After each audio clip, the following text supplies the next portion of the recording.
Good morning to all, everyone here, all the students, the guest today, Mr. Sanjay Dutt. We welcome you here this morning. Mr. Sanjay Dutt is currently the MD and CEO of Tata Realty and Infrastructure Limited and managing 53 projects besides 3 ropeways, 4 roadways and a metro project spread across 15 cities in India, Sri Lanka and Maldives. Mr. Dutt holds a postgraduate in marketing and HR from the International Management Institute. He is the chairman of Royal Institution of Chartered Surveyors and joint chairman of the Federation of Indian Chambers of Commerce and Industry. He is the advisory council of GRI and GBCI and a member of CoreNet Global. He is also a part of the advisory board of Neredco and the co-chairman of SOCHAM. In his previous role, he was the CEO India Operations and private funds with Ascenda Stringbridge and was responsible for strategic planning, executing growth of existing and new businesses in India. Mr. Sanjay was previously the India Managing Director at Cushman and Wakefield, also CEO Business with JLL. He is also the founder member of CBRE. Now, before we can request him to speak to the students, I'll read out something which he has suggested for the students. It is very rare when all the lines of a graph converge. The economy, sector, the geopolitical, the pandemic, digitization, structural reforms, and regulatory changes have caused disruptions, leaving no time to pause and align. One is expected to adapt while on an accelerated pace. One's perspective can lead to the upside of downside or the latter only. We welcome you, sir. And I'm Dr. Vidushi Sharma. I welcome you from NDIM, and definitely it is going to be a pleasure listening to you. Over to you now. Thank you so much, Dr. Sharma. And my heartfelt thanks to all the other members of the Institute who have invited me. I find myself privileged to be in front of all the young future leaders of this country. The reason I specifically wrote this particular para of few lines is because I wanted to give you a head start of what the world is gearing up for. And as young aspirant leaders of future, it is extremely important that you understand how the world is navigating through the challenges that you're very likely to be a part of in the times to come. Some of the cases and references that I would make would be from my own professional and personal life. And at the end of these 20, 30 minutes, I would actually welcome any questions that you would have, and I'll be privileged to answer each and every one of those. And even if you have some afterthoughts, please feel free to write so I can respond to each and every one of you. So congratulations for starting a new innings in your life.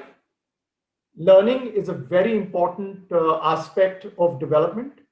I continue to learn from every employee in the organization, every colleague in the organization, every member of the sector in the industry, and some of the bodies that you've just heard that I participate. I consider each and every such forum as a learning ground, as much as my desire to contribute and give back to the society. The reason I mentioned why, for the first time in the history, we have seen so many lines of the graph converge. And that's because over the last 30, 40 years, while we took a journey to liberalize, globalize, and open the doors to foreign direct investments, it created opportunities, but it also created a lot of challenges and a vulnerability to factors that affect globally. Just look at real estate, for example. It was at a very nascent stage 20, 25 years ago, and now at the cusp of becoming a major contributor, employing a largest pool of dependents on the sector, not just construction and built environment, but also related advisory and construction related activities. So I believe it's very important for you to get it right up front that if so many lines are converging, the challenges are multifold. Uh, and let me describe each one of those one by one. First of all, there is competitiveness, which has gone substantially up, and which means that the workforce that one is looking for, young leaders like you who would emerge, the world expects you to be high performance individuals. Role for mediocrity or 19-20 chalta hai is over. Either you are exceptional in your work or you move to another business and function line which makes you exceptional. And it's not the sector that you need to choose particularly to excel. It's the passion that you need to choose. And if you can groom yourself to be exceptional in that sector, I think you would achieve all the goals, economic goals, professional goals, uh, academic goals, and the life of being fulfilled, which I think is extremely important. You will be able to accomplish those. So that's extremely important. I'll give you my example. When I started my professional journey, I would consider myself an average, probably, if not the backbencher, but somewhere closer enough to tell you the truth. I was more inclined towards arts. I was more inclined towards martial arts and arts. And then it was only later in my life that I realized that I want to pursue my professional goals with a lot more vigor. So I invested my time and energy in learning and developing my skills. In that period, one call that I took was that I want to be in the services sector. Second call I took that I wanted to be in a sector which would have high margins. And the reason I chose that is because I thought when you are working in a sector with high margins, you're interacting with decision makers who are either from the board, the chairmen, or the CEOs. So your interaction and quality, which leads to tremendous job satisfaction, would be very high. And very jokingly, with one of my professors who actually helped me decipher this situation, we explored that perhaps it was arms dealing, which is the most profitable opportunity. But that's obviously is not everybody's cup of tea. And second was investment banking, which I thought I was not a banker. And then I came across real estate sector, which was expected to open up. And I'm talking about 27 years ago. So that's a long time ago. And something which was not seen as organized sector. And not every professional going in an institute like yours would aspire to, but I did. And I felt that I can carve a space for myself by being the best amongst professionals in this sector. And it was a journey started a long time ago. And I quickly took my second decision. And that second decision that I took was that I want to work only for the top 3 firms and no one else. And the reason for that was learning and development in that space. I wouldn't rule out that you can choose to grow professionally even in young startup companies, because they give you the opportunity of being entrepreneur, and therefore you cover a lot more aspects of business and develops your personality overall. But I chose that path. And I chose that path because I had the opportunity of starting early in my career. And I, through my graduation, took summer jobs. And I took one decision that I will remain committed to one sector only. And at that point of time, it was logistics. So I chose that. And when I got graduated, took a decision to start my own company called Fast Forward, and I rolled out across 4 geographies in the country, took the business to 85 people, and at that young age, went through the significance and importance of all aspects of business. And coming from the services family background, with nobody to guide me and coach me, the business battleground was the only place for me to learn. So I did that learning. And during this, I also then decided to pursue my management program. So therefore, I was able to use my management principles and learning into business, and therefore develop my own understanding, my own management style at an age of 21 years at that point of time. And over a period of 25 to 26 years, I now looking back felt that subconsciously I developed certain personality traits which are important for you to become a high performance individual. And my journey in the real estate sector started exactly with the same principles. The CBRE, then called Richard Ellis, a British firm, came to India, and I got picked up and I developed my skills and experience in that sector early back in 95, 96, and subsequently grew through the ranks between multiple companies to develop domain expertise, knowledge, and the other decision that I took, I was born and brought up in Delhi, so I knew the cultural aspects of that state. And then I moved to Mumbai, and then I also worked in Bangalore for 2 years. And that gave me a very good understanding, the cultural understanding of the same business geographically. And also, I felt that also helped develop myself in it. If you were to pursue your careers post your graduation and management program, it is extremely important that you get it, that you need to learn and invest in learning in the first few years. Many of you will have an early start. And when I say early start, you very often tend to compare yourself who's got a better designation or more salary. Don't be misled by that.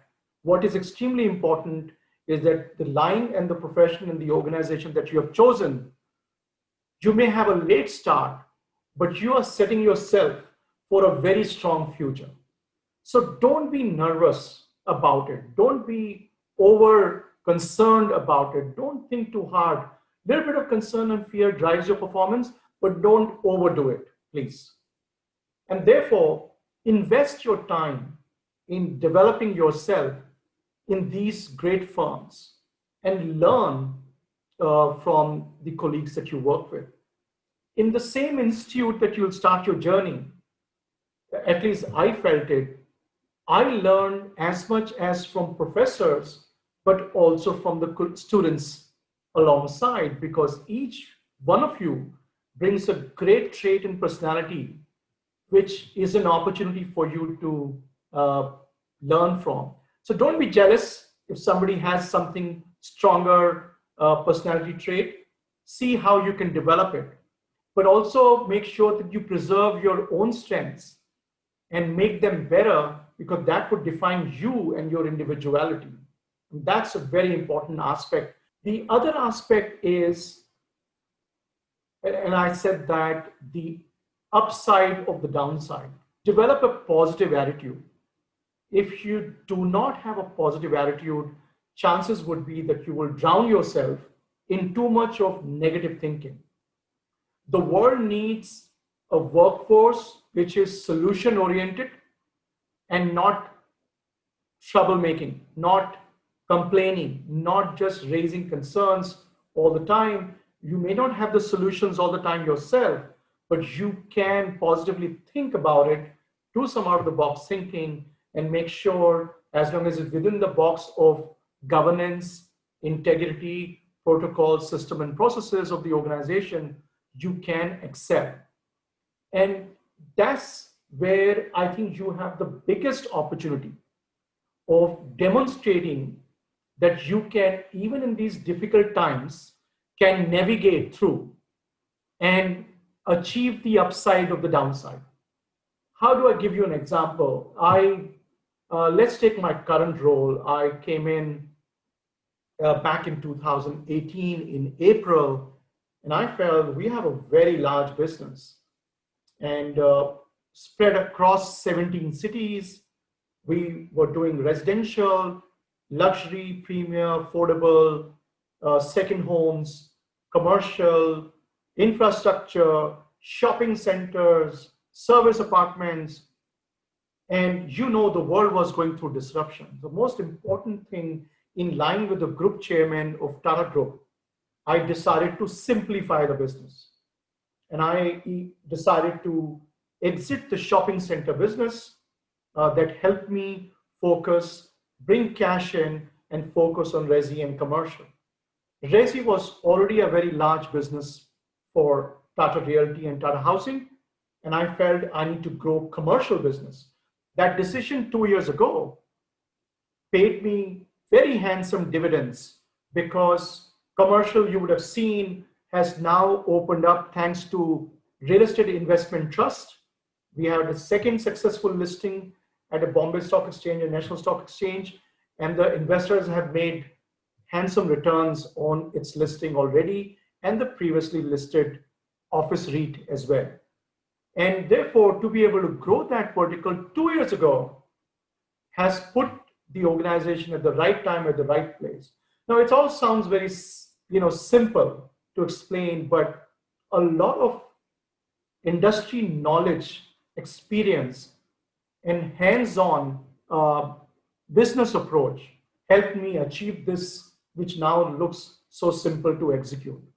The other aspect of challenges was building the organization and inculcating a culture of collaboration, agility, which is extremely important, and adaptation to challenges. So if you're not open to change, if you're not open to ideas, if you're not looking outside the box, if you're not making sure that you're contributing in the organization is in a measurable way,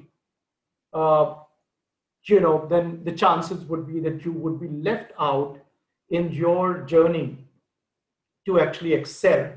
And I chose that word very carefully, excel. My personal experience, I had no burning desire to be the CEO of a company. And I'll admit, I actually never made a resume in last 25 years at all. My only goal was to excel in what I chose to be. And I wanted to be industry's best in that space. I had no burning desire to be the CEO, no goals beyond the financial goals that I want to sustain myself and have a reasonable standard of living. But there was no, positioning and posturing for a higher achievement. And what I realized when I look back is this desire to be exceptional, this need to excel, and this drawing satisfaction from achieving success for the organization and making a measurable contribution gave me the self-motivation, the energy I needed to feel fulfilled professionally. And that had a huge impact on my personal life with my family as well, which I value extremely. And I chose to give equal weightage as much as I have on professional life. So extremely important for you to believe that in the end, as a professional, your goal is to achieve a better life, and your professional journey is means to achieve that. For about 10 or 15 years, I would say I did not pay much attention to it, but subsequently I realized the importance of it. So that was the most important aspect of my professional journey. The other aspect for me was, how do I ensure that I survive in the corporate world? And it's extremely important for you to get it. Many of you may not excel in what we describe as corporate politics or corporate culture, which each company is distinct. And this is very important to spend time on. uh, because of disruptions caused by so many factors, which we spoke earlier, economy going down, globalization, changing to protectionism, disruption from digitization and technology, new business models, governments coming out with regulatory reforms, statutory changes, demonetization, GST implementation, Real Estate Regulation Act, etc., for the sector.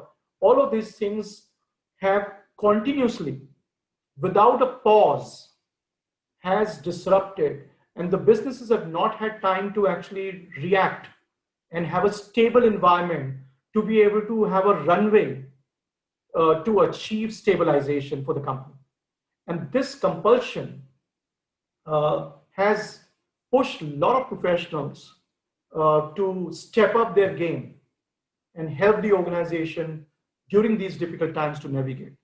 So, how do you achieve in a corporate politics environment if you're not savvy enough to navigate through?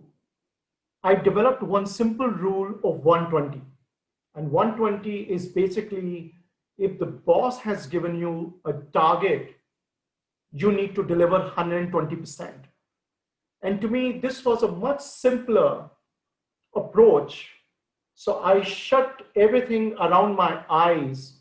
If there were swords and blades going around me, because people trying to pull you down, embarrass you, humiliate you, you kind of pretending to ignore. I'm not saying ignore, but you are more focused on your goal and you make sure that you succeed. And if you deliver 120% of the performance, trust me, no matter how complicated the organization is, how difficult the competition is, how difficult the market circumstances is, you will be chosen to perform. I have personally experienced where, because of such situations and challenges, I have been called back to take over the responsibilities to turn around the companies. And that has helped me in achieving some of the goals in my life. And I would genuinely recommend, and this kind of coincides with my larger theme, that you need to be a high performance individual because the times are extremely challenging. So if you want to be high performance individual, this rule of 120, it just complements that simple strategy for you to enable you to perform and excel in whatever you choose. So that's really one. The second most important thing I discovered much later in my life, professional life, I would say even personal life, is deep relationships, deep bonds. I can go back to my first job and I still have 100 to 200 people known to me. They're connected with me. And I think that is very special. During my professional journey, my only goal has been that I'm genuinely a well-wisher for somebody. I had known to not take any advantage of anybody. And I always gave respect to everybody, from peon in the office to the director, equal weightage to people, no distinction. And it is what enables you, it is what shapes you. So if you're not developing values, the third component, which I would recommend you very strongly that you pay attention to, you will discover much later in your life that the respect and how it enables you to perform your job makes it a lot easier. So today, there are a lot of professionals, and I'm very fortunate that I can say that, who want to work with me. And they are top talent of the industry. And as a CEO of a company, I would not be able to perform if I don't have the top talent in the organization. So individually, I'm as good as what I can handle myself, but the organization plays a much larger role. So that ability to attract talent, because you mentor, nurture, develop them, and you genuinely help them, and you care for them, and you turn them into leaders. And because they become leaders, they have this deep respect because you have been a part of their professional journey, has created a deep bond with between me and the colleagues and professionals. And some of those colleagues, I must say, were part of that political landscape, which ideally would have threatened my growth. But today they are friends because they consistently realized that I was absolutely not being negative and reactive. I just went on doing my business and through performance overcame the challenges of the organizations. So some of these aspects of professional career would be premature for you because you may not have experienced this. But please make sure that you make a note of it because sooner or later, this would be the biggest learning that you will eventually achieve.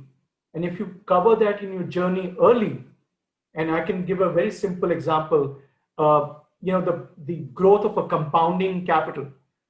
If you start saving early, the compound effect helps you become economically much independent later. If you invest in your relationship, if you invest in your personality and trait and values and high performance mindset, it will help you compound and achieve your professional goals much better. So if you really achieve this, you would be forced to become the CEO of a company, or you would become a chairman of an organization, or you would start playing a role with the government and start helping the government frame policies. And I tell you, this is extremely professionally satisfying for me individually, and I'm sure you would find it equally. So with that, I would cover this. I can go on for more, but I think these are the most important aspects of young leaders trying to get into a management program and covering some aspect of your early journey in education and learning, investing in good companies, and not getting caught up in those early battles and who's a vice president and I need to be able to just give up all that. Focus on your personal development and growth, invest in relationships, develop values and personality traits, and make yourself an 120% high performance individual in your professional journey. With that, I would like to thank you for the opportunity, and I would like to hand it over to my colleagues on the panel to take it through. And if there are any questions, I'll be happy to answer. Thank you. Thank you, Mr. Dutt. It was a great learning listening to you. I'm sure the students must have been flooded with a lot of queries by now.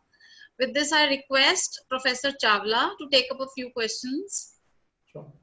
Thank you, Dr. Vidushi. And sir, it was really great to hear you, and and especially that rule of 120. I mean, I'm sure the students are really going to, if they can adopt that rule, it's going to help them throughout their career. Sir, one of the questions which I would, which has come from a student, Kopal Jan, and this is a question which is also very closely related, where I get very excited is it's related somewhere to entrepreneurship.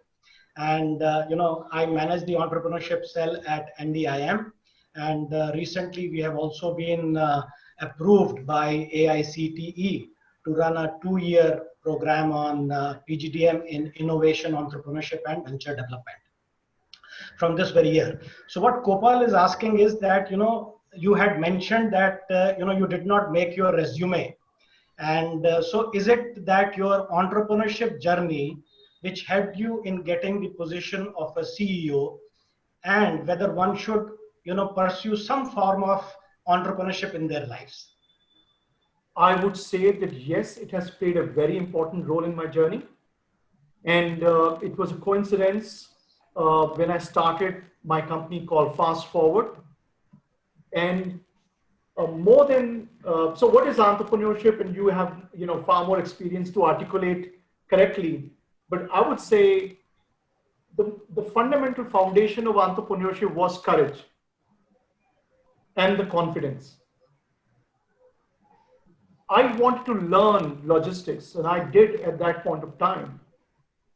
And I had the courage to take a step to develop a company, no funding for my family, self-funded with a very low base of capital. I think my first investment was only 5,000 rupees back and then. And my turnover was, of course, in crores in a less than a year. And I built 4 offices in Mumbai, Delhi, Chandigarh, and Jalandhar, and a franchise of 40 franchises across the country. And I was the 5th license holder of RBI to have foreign exchange payments through an alliance in UK. And I became an aggregator for the rest of the industry.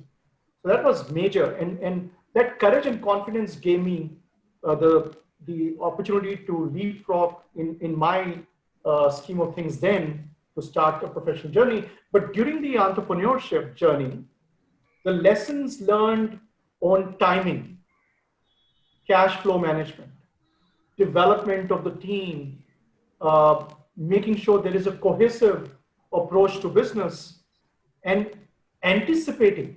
The most important thing in business today is, there's disruption. But if you're not really geared up to anticipate being a little ahead of the curve, I would say you're not an entrepreneur. And then, of course, I mentioned agility. That's also another reflection of entrepreneurship. I remember a line which I saw on the cover page of a business magazine. I don't relate to the leader who said it, but it makes sense to me. And that was, people think, I act. And it stayed with me. You need to act. If you love somebody, please express yourself that I love you. If you want to take a job, please go and do it. If you feel very strongly about it, to express yourself, make sure the timing is right and the audience is right, because you don't want to humiliate yourself, but please do so, at the right time. Those elements are, I think, extremely important to answer your question. So you're taking a little longer route to extract. Thank you very much, sir. No doubt communication is very, very important every time. Yes, Dr. Shivani, you can please ask. So this is a question coming from Pranav Kumar, one of our students, and he wants to know that what are those opportunities that are there in the real estate and infrastructure sector for a MBA fresher, PGDM fresher? There are a lot of opportunities in the real estate sector. If you look at the stakeholders of real estate sector, so there is the government, which is promoting. You can actually have a government job, by the way, in the state or the center to be a part under Ministry of Housing, infrastructure, etc., etc. Then on the developer side, there are companies who actually develop. They put in equity and they take the ownership. But when they put in equity, they hire construction companies and contracting companies. And then you use consultants, architects. So each and every aspect of infrastructure designing and build environment, there are opportunities at every level. When you step back, you will see that after the foreign direct investment, which was opened in real estate sector in 2005, private equity, real estate funds, REITs, these were the 3 new avenues that got opened up for you. Will they hire you immediately? The answer is no. You'll have to go and start either from a consulting company like I did. So when you are part of a consulting firm, you have a larger canvas. You work with more developers, more investors, more companies, and have a full perspective of the whole sector. And that helps you in your journey for learning. And then you can choose. So I moved from consulting to the development side, and now I'm actually preparing for the real estate investment trust. So I've moved from consulting to development and now moving towards capital markets, in next 2 to 3 years time. So you can actually reshape and repurpose your career after building a very strong foundation and a core knowledge of the sector. So that's critical. So the opportunities are plenty. Likewise, in roadways and infrastructure, you have privatization taking place, and you have many companies in it. And if you choose the thumb of top three, which I did, your journey can have a head start. Chawla, you can take the next question. So, sir, I'm clubbing questions which are asked by two students, Sure. Samiksha Jain and Akanksha Goel. So primarily, they're saying that, you talked about certain personality traits which are required for becoming a high performance individual, like the positive attitude, being solution oriented, open to change, self motivation, and managing corporate politics. So what they want to ask is that, how can one develop these personality traits? The foundation of your core values and personality traits are basically given to you by your parents. And I'll tell you, if I go back to our middle class society values, it was all about अपनी चादर के अंदर ही पाँव रखो, don't harm anybody, don't lie. These are basic core values. Be honest. My parents used to say, fear God, and you can the millennials perhaps may not pay that much attention, but you basically, if you're a well-meaning person, if you only believe in goodness for everybody, and you develop your core values, it will give you inner strength. So, for example, if you're very high on integrity, very high on values, your inner confidence will give you the strength to overcome the challenges. And I think those are far stronger at this stage. So don't get distracted by some people who achieve success by shortcuts or by doing certain things which are not ethical, or they compromise the integrity.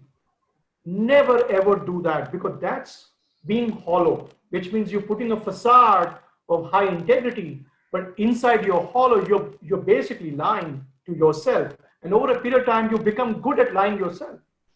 And which means you set yourself for failure, because somewhere down the road, when the reality will hit your hollowness, you will be disturbed, because all this while you made yourself believe that you are good while you've been doing wrong.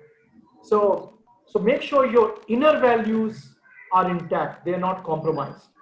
And rest of it would come over a period of time. And I must tell you, sometimes, some of the elderly people would say, Bhagwan sabki pariksha leta hai. So, the people who work hard and they're genuinely good, they somehow feel sometimes that why am I being punished? It's like the taxpayers continue to pay tax and many continue to evade taxes. And therefore, sometimes the taxpayers feel being, taken for a ride. We all have a role to play. Be a good citizen and pay your taxes. It'll give you the inner strength. And subsequently, not immediately. Immediately, you may feel being taken for a ride. Subsequently, you will feel that your personality traits will be so strong that the hollowness would not be there. And you will eventually be seen. And I must tell you, I'm trying to give time to this period because that's very important. When you join an organization, it takes minimum 3 years for people to appreciate what you are. And there is a difference of 2 years between when you think that you deserve a raise and designation change and your boss. Let the boss have those 2 years. Don't be in a rush. Let the increment come 2 years later. I'm giving you a basic principle. And the reason is because the perception of the manager is that you may have done well in 1 year, but you have not consistently demonstrated, or you're not yet ready, or perhaps there is no opportunity to grow in the organization. So don't be disturbed if it's not happening on the time. So your personality traits that you are building on will eventually make you a stronger contender, and you will excel in your life. That's what I believe. Thank you, sir. I'm sorry, please, I'm Sanjay. Uh, I'm not a professor, although I speak sometimes like professor. So No, please, sir, you will be a very good professor no, no. and a mentor, and we will surely, keep connected and have you on board of our mentoring Thank program, you. sir. So this next question is coming from Anisha, and in fact, I'm clubbing two questions from two different students. So Anisha wants to ask, what actually motivated you to become an entrepreneur, and how do you keep moving when you face hardships and failures and things don't go as you had desired? So how do you keep yourself stay positive and keep moving? And what motivated you to become an entrepreneur? I dreamt a lot. If you can dream, you think with your eyes closed. I did it with my eyes open also. And, it came from within. So when you have an aspiration to become something, whatever, how trivial it may be, make sure those small, small achievements you achieve. You want to have a nice day start, and that starts with you going and greeting your parents affectionately, and then your colleagues, and then your students. That can give you motivation. It can make you feel good inside. It can have a rub off on others as well, by the way. So from as trivial as that to something which I believe that I want to achieve my goals and dreams, I did that. So one is dream. Dream as much as you can. Uh, be practical for what you can accomplish. There was a time when I thought Miss, India, Aishwarya Rai, right, during our time was huge recognition. I don't know whether I got it. It was Sushmita Sen who was Miss India, and it was, I think, Miss Universe, Universe. which was Aishwarya. What shining example of two great girls uh, on the global platform showcasing. It was a state of inspiration. It was so much of inspiration that I named my daughter Aishwarya. It was just simple example of aspiration and motivation. One is that. Secondly, even sometimes fear gives you the opportunity to stay positive, because you have to make sure that you don't fail. And don't be afraid of fear. So if you are nervous and if you are afraid and if you do have fear, by all means, everybody has it. I still get it. I go on a stage, and I've spoken thousands of times, and I can, go in Madison Avenue and talk to like 50,000 people on a speech. But still, every time you go on that stage, you will develop some nervousness because you don't know how you'll be perceived. In the age of social media, you know what's going on. There is constant uh, battering by people. Some are jealous of you, some are opinionated, some are judgmental, some are just for the sake of showing somebody down, would like to destroy your career. Don't be afraid. And therefore, it's extremely important that you create your self-motivation. So achieving those small, small goals kept me self-motivated. Even today, I very proudly talk about, at the expense of my wife holding her head like this, okay, here we go again. Sanjay has started giving stories. So I know you can sometimes, the ones who listen to the stories too often can get annoyed with you. But if it gives me energy from those small, small accomplishments, I want to use it. And I'm not afraid of being, talking about it, and develop, I would say, courage. within yourself to be able to face. If you're able to face failure, which is another important part of our professional journey, you achieve. Why should one try and kind of avoid a confrontation with a manager or a colleague that you have failed? Absolutely not. Uh, but take that lesson of failure so that next time you don't. So these small personality traits, self-motivation would do. The other thing which, when I look back, it's a very important aspect of my journey, which I would not like to repeat again because it's extremely stressful. For some reason, I always changed my job when the world was falling apart. I don't know why. So when Lehman Brothers crisis happened, I threw away a cozy, stable job and I went for a new job. Now, you know, in a disrupted world, you need to reestablish your credibility. Even though you are experienced and well known, the company that you're going to, they don't know you. The people have not worked with you. And therefore, you have to show what you're capable of. So you start from ground zero and you work way all the way up because so far they've only heard stories. They want to see you in action. And that journey from a disruption helped me always remaining on my feet and agile to turn around the company in the most difficult time of the sector. So it's extremely stressful. It is almost like I'm a stuntman and I'm cautioning the viewers, don't practice at home because you will hurt yourself. I would say that to you. But that's why I want to stick to the topic. I have used that as the upside of the downside by following the rule of 120 and excelling, and therefore establishing the credibility in a new space all over again by delivering results and delivering high performance. That's the only way that you can establish. And I've used all those self-motivating things to develop my personality around it over a period of journey.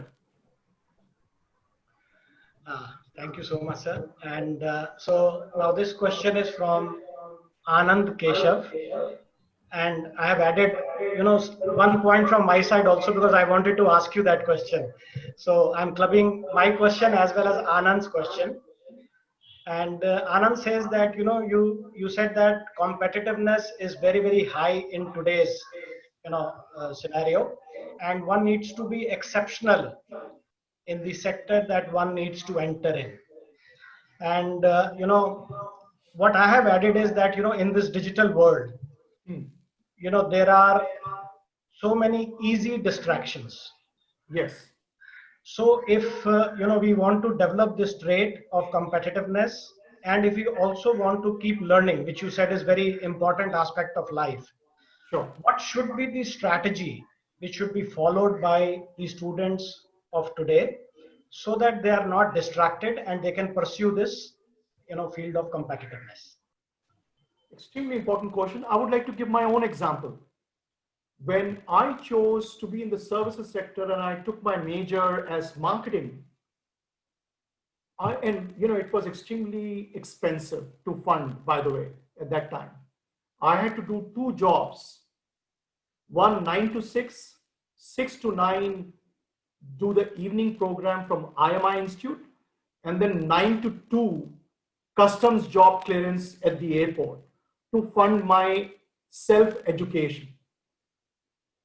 And I felt that if I'm going to be in my marketing and the services sector, it's all about people. It's extremely important for me to take up HR as another course. So I paid extra fees to do HR. Now, in those days, people used to take majors because they wanted to go as a professional of HR or a marketing. But my thought process was that if you want to be in the services sector, you need to be HR to excel in the marketing because it's all about people. So you need to give weightage to the underlying aspect of your job and a role, uh, more than the degree and the headlines to your positions and designations. I never cared about designations. Never. I never even wanted to be the CEO. I just wanted the best guy to go to when it comes to advice on real estate, because I invested in learning and educating myself deeply. No shortcuts. I've said that earlier. And when you're so focused in your learning and growth, the chances would be that you would not be distracted. That's my take. Um, and I think some bit of distraction is not harmful. At this age, you need to have certain things in your life which you would never achieve or do later. I mean, I was a biker. I still love bikes. Uh, I used to go and take my girlfriend and my wife and go all over the city and enjoy it. Do that. And I would say even the girls now, you're on an equal footing. In fact, you have an advantage. Girls uh, have this natural gift of being very practical and pragmatic. Guys get emotional. So, but in today's world, you are at an advantage. So make sure that you step up your game, enjoy all those aspects of your life, but as long as you're not compromising on these 2, 3 major goals that you've chosen yourself for professional growth and development, you are good, in my opinion. And I think to some extent, for example, I've just given up the news channel. I've disconnected Tata Sky. If I want to listen to news, I go on the internet, I watch, but most of the other time I'm reading, studying, learning, watching, whether it's Facebook or LinkedIn. There's so many people that you learn from. Even within the organization, there's so many people who will educate you every day. And as long as you are able to meet all the ingredients of your lifestyle, professional and personal both, you're good to go. Thank you, sir. So questions are still pouring in, but we will probably keep it as our last question for the day.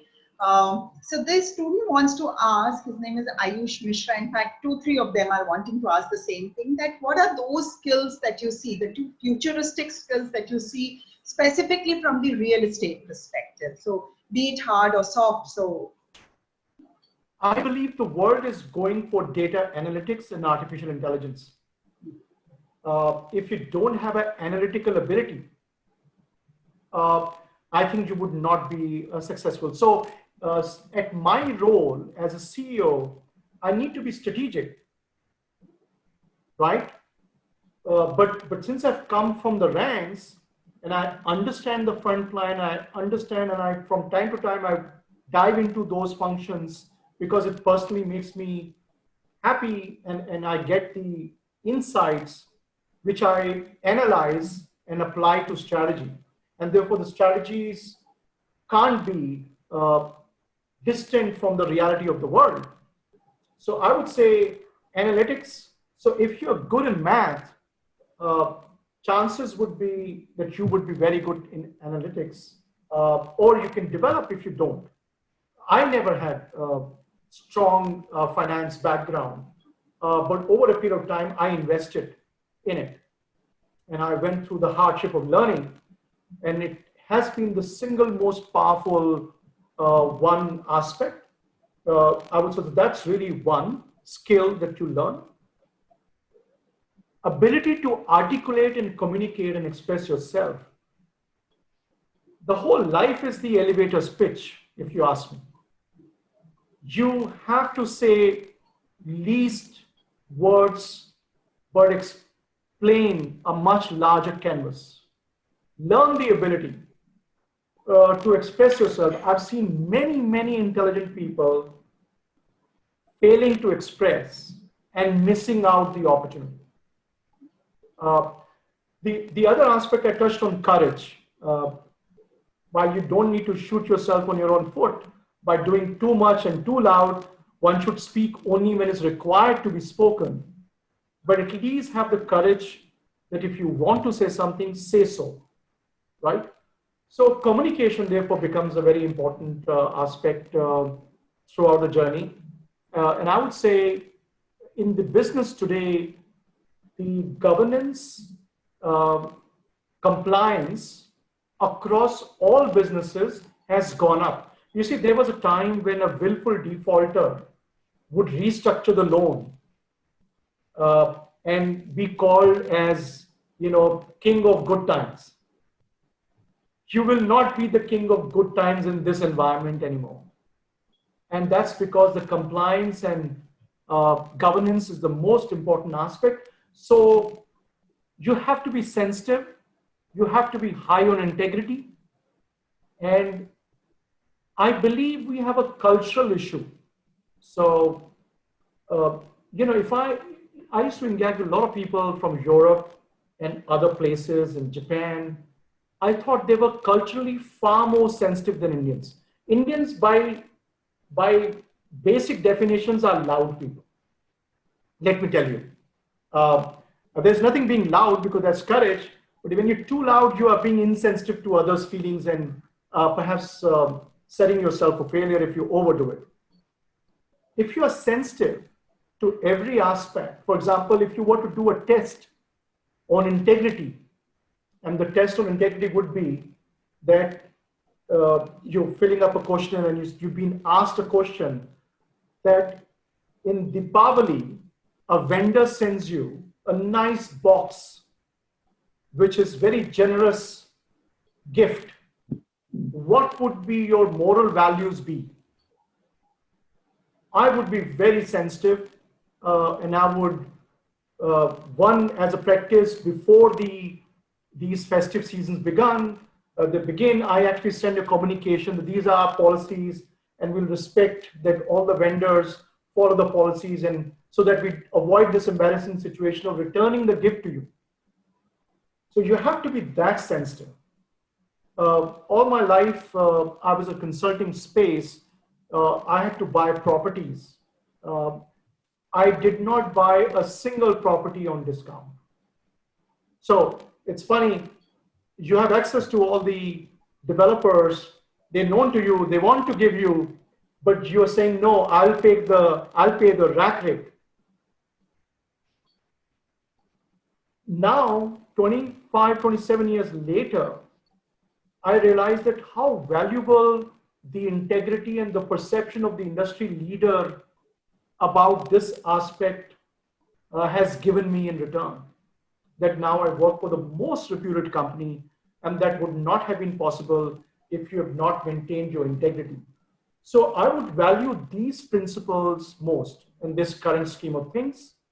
The last one would be, please embrace digitization and invest in skilling yourself and continuously adapting and embracing those to make sure that you continuously advance your career.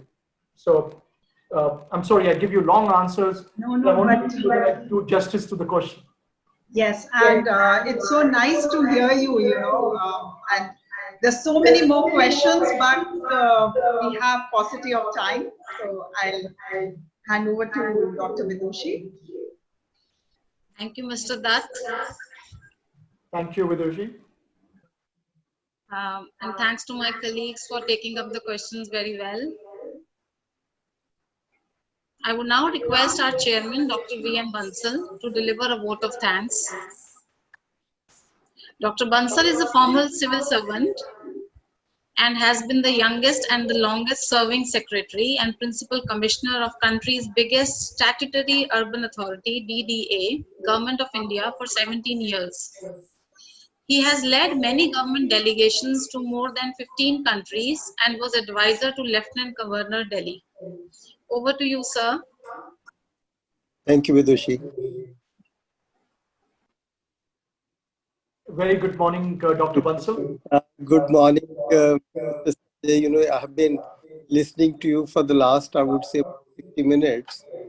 And what I noticed and what I'm sure all the participants would have noticed is one could not be more straight and one could not be, more to the ground. You just mentioned all your fears, all your difficulties, how the world really works, despite your being helpful and good, still what kind of challenges you face every day from your peers, your colleagues, from the industry, from all the people. We have also gone through the same drill throughout the life. And in case, you are a pushing guy, you are a person having some leadership skills, you are into more of difficulties and more of questions and more of problems, because you are so apparent, you are so visible, your performance is so visible, and it's not very easy for others to handle it. And at times, of course, it may not happen in the corporate world, but it happens in the government, that at times even your boss is jealous and becomes inimical to you. So, but we have to carry on with what we feel is right, because ultimately everybody is living to their own satisfaction, living for their own satisfaction. And that is what is very apparent from what we have been speaking to the students and the faculty today. So I'm really extremely happy and thrilled, and especially since almost entire innings was spent into the same sector as you are in.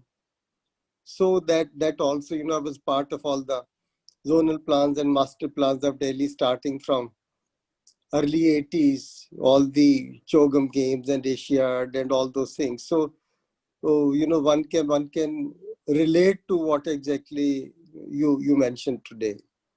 So thank you so very, very much. And I must say it's a great honor to host friends like you at a management college campus and take your learnings and experiences to them so very early in their career. And only one word to the students and the participants, that your real MBA is happening when you listen to people like Mr. Sanjay Dutt. Certainly, you're teaching that the teachers are doing, all the exercises they are doing, all the quizzes and presentations they are doing are equally important. But what Mr. Sanjay Dutt told you today, and what other colleagues have been coming all these days and speaking to you, that learning you would never ever have in life. So please, I'm sure you people have taken notes out of it. Discuss with your parents also. They will be too very happy as to what kind of a learning you are being exposed to. They would be reminding you कि मैं तो पहले ऐसा तेरे को बोलता था, तू करता नहीं है या तू करती नहीं है. So these are what your parents have been telling you all the time. And people at the top of the corporate world are also speaking the same simple things and reminding you of the same simple things.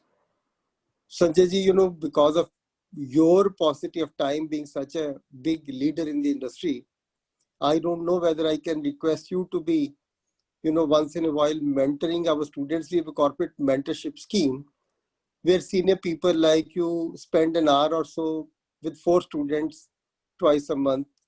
In case that's not easy, because I don't want to take a commitment, I'm sure you will not give a wrong commitment. In that event, then we would like to have you on our advisory council, which time to time just guides and advises us as to what curriculum improvements or what pedagogical improvements we should be doing.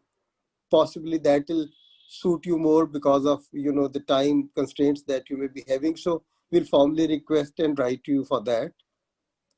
And one more thing, we just started doing it very recently, is our effort to create management case studies from Indian soil. So I will request you, of course, you can even say that you're ready to do it right now, because you expressed it so coolly and with so much of confidence. Just think of one major success and one major failure which could have been a success, but for X, Y, Z, and tremendous reasons around. So we would request one of our senior faculty to be after you as per your convenience, listen to you, just record what you say. So that gradually I'm planning that we must have our own case studies from friends like you to be taken to the management and business colleges rather than always study the Harvard Business School cases. So I'm sure you will support us because that's a part of the learning that all of us need to be taking forward. Sure.